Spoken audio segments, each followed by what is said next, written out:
ರಾಘವೇಂದ್ರ ಸ್ವಾಮಿಗಳು ದಾಂಪತ್ಯ ಜೀವನಕ್ಕೆ ಕಾಲಿಡ್ತಾರೆ. ಅವರಿಗೆ ಒಂದು ಸಂತಾನವೂ ಕೂಡ ಆಗುತ್ತೆ.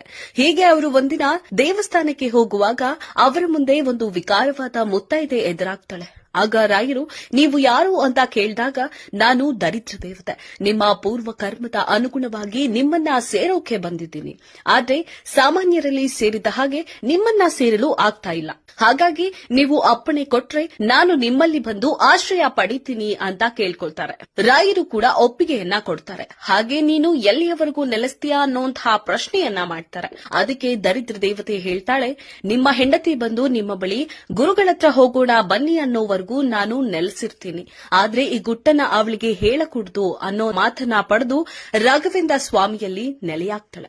ಅಂದಿನಿಂದ ರಾಘವೇಂದ್ರ ಸ್ವಾಮಿಗಳಿಗೆ ಅನೇಕ ಕಷ್ಟಗಳು ಎದುರಾಗ್ತವೆ. ದಿಕ್ಕೆ ತೋಚದ ದಾರಿದ್ರ್ಯ ಜೀವನವನ್ನ ನಮ್ಮ ರಾಯರು ಅನುಭವಿಸುತ್ತಾರೆ. ಒಂದು ದಿನ ರಾಯರ ಪತ್ನಿಯ ಕನಸಲ್ಲಿ ರಾಯರ ಪರಮಗುರುಗಳಾದ ವಿಜಯೇಂದ್ರ ತೀರ್ಥರು ಬಂದು, ತಾಯಿ, ನಿನ್ನ ಪತಿ ಮಹಾನ್ ಪುರುಷ, ಅಂತಹ ಮಹಾನ್ ಪುರುಷ ಇಂತಹ ಕಷ್ಟಗಳನ್ನ ಅನುಭವಿಸಬಾರದು. ನಿನ್ನ ಪತಿಯ ಬಳಿ ಹೋಗಿ ಗುರುಗಳತ್ರ ಹೋಗೋಣ ಬನ್ನಿ ಅಂತ ಕೇಳು, ಈ ದರಿದ್ರವೆಲ್ಲ ತೊಲಗಿ ಹೋಗುತ್ತೆ ಅಂತ ಹೇಳ್ತಾರೆ. ಬೆಳಗ್ಗೆ ಎದ್ದು ರಾಯರ ಪತ್ನಿ ರಾಯರ ಬಳಿ ಹೋಗಿ ಗುರುಗಳತ್ರ ಹೋಗೋಣ ಬನ್ನಿ ಅಂತ ಕೇಳ್ತಾಳೆ. ತಕ್ಷಣವೇ ರಾಯರು ವಿಜಯೇಂದ್ರ ತೀರ್ಥರ ಬಳಿ ಹೋದಾಗ ಕ್ಷಣ ಮಾತ್ರದಲ್ಲಿ ಅವರ ದರಿದ್ರವೆಲ್ಲ